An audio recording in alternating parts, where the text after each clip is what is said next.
মাওলানা ভাসানীর দুইটা জিনিসকে আত্মসাৎ করেছে। একটা দল মাওলানা ভাসানীর নৌকাকে আত্মসাৎ করেছে, আর একটা দল মাওলানা ভাসানীর ধানের শীষকে আত্মসাৎ করেছে।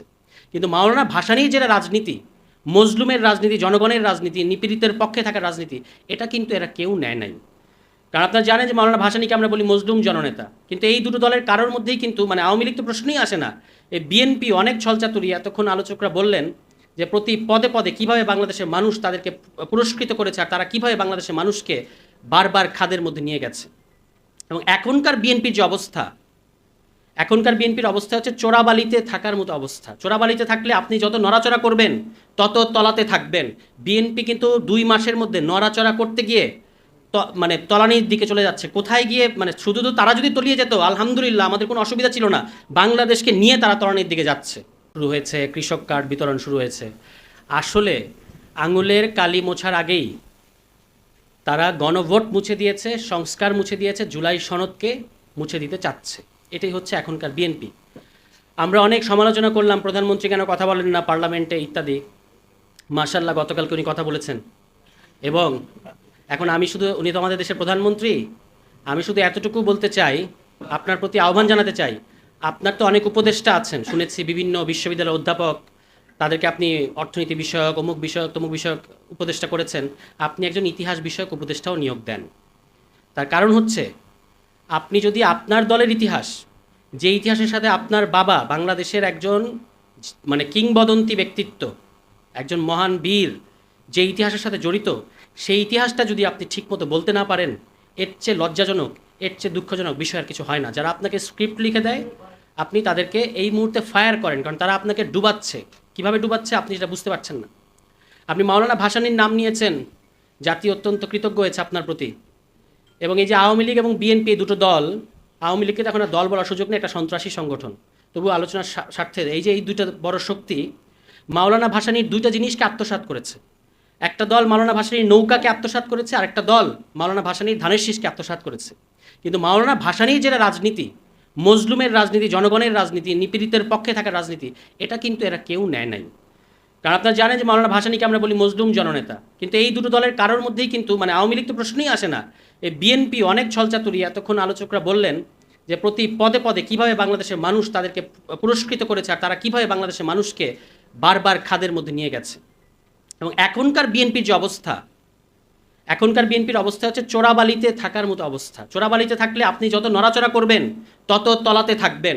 বিএনপি কিন্তু 2 মাসের মধ্যে নড়াচড়া করতে গিয়ে তলানির দিকে চলে যাচ্ছে। কোথায় গিয়ে শুধু তো তারা যদি তলিয়ে যেত আলহামদুলিল্লাহ, আমাদের কোনো অসুবিধা ছিল না। বাংলাদেশকে নিয়ে তারা তলানির দিকে যাচ্ছে। এবং তারা এই 2 মাসের মধ্যে, মাত্র 2 মাসের সরকার, ইতিমধ্যেই অভ্যন্তরীণ ব্যাংকগুলো থেকে 42,000 কোটি টাকার ঋণ নিয়েছে। এখন তাদের অর্থমন্ত্রী সহ বিশিষ্ট ঋণ খেলাপি সোয়েটার ব্যবসায়ী, গভর্নর সহ 14 সদস্যের দল IMF-এর বৈঠকে গেছে। তাদের আরও $300 কোটি ঋণ দরকার। প্রধানমন্ত্রী তাদের উন্নয়ন সহযোগীদের কাছ থেকে $2 বিলিয়ন ঋণ চেয়েছেন। কেন?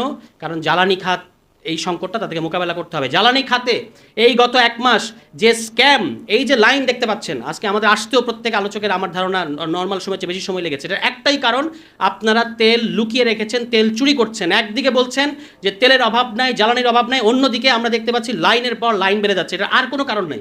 কারণ হচ্ছে আপনাদের পলিটিক্যাল সিন্ডিকেটের মধ্যে থাকা যে সমস্ত বাটপার এবং চোররা আছে, তারা এই তেল লুকিয়ে রেখেছে, আর কোনো কারণ নাই। এবং এই লুকিয়ে রাখার ফলে বাংলাদেশের মানুষের কি চরম ভোগান্তির দিকে আপনারা নিয়ে গেছেন। আপনারা বলছেন আগামী 2 মাস পর্যন্ত নাকি তেলের কোনো ঘাটতি নাই। তাহলে এই লাইন লম্বা থেকে লম্বা হচ্ছে কেন? একদিক থেকে গত মাসে অকটেন যা ছিল, এই মাসে অকটেনের মজুদ আমাদের বেড়েছে, তারাই বলতেছেন, এই তথ্য আমাদেরকে দিচ্ছেন। অন্যদিকে লাইন বেড়ে যাচ্ছে। এর কারণ হচ্ছে, যদি কোনো তৃতীয় বা আন্তর্জাতিক কোনো তদন্ত সংস্থা দ্বারা আপনারা তদন্ত করে দেখেন, গত 1-1.5 মাসে এই স্ক্যাম পরিচালনা করে তারা হাজার হাজার কোটি টাকা এই মার্কেট থেকে উঠিয়ে নিয়ে গেছে এই চোরেরা, এই বাটপারেরা। এবং এই চোরেদের বাটপারেদের সর্দার হচ্ছে আজকে বিএনপি। মুখে তারা যতই সুশীল কথা বলো, কিন্তু মূলত হচ্ছে তারা এই জ্বালানি খাতটাকে ব্যবহার করে, এই সংকটটাকে ব্যবহার করে আসলে লুটপাট করছে। এবং যেটা বললাম যে চোরাবালিতে আছে, তারা আরও তলিয়ে যাচ্ছে। 42,000 কোটি টাকা ঋণ নিয়েছে, আরও ঋণ তারা চাচ্ছে। কী করবে কিছু বুঝতে পারছে না। যে একটা ওই যে বাংলাদেশ আমাদের শিবিরের সভাপতি বলে গেলেন, ব্যাংক রেজুলেশন অধ্যাদেশ, এই অধ্যাদেশটা তারা ল্যাপস করে দিতে চেয়েছিল, বাতিল করে দিতে চেয়েছিল।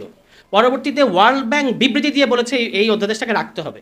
এখন তারা পড়েছে ফান্দে, ওই যে বগা ফান্দে পড়লে যেমন কান্দে, তারা যেটা পরে করলো, এমন একটা ধারা ঢুকিয়ে দিল যে পাচার এবং লুটপাট বিরোধী একটা অধ্যাদেশকে তারা পাচার এবং লুটপাট সহায়ক একটা আইনে পরিণত করেছে। এই হলো বিএনপি।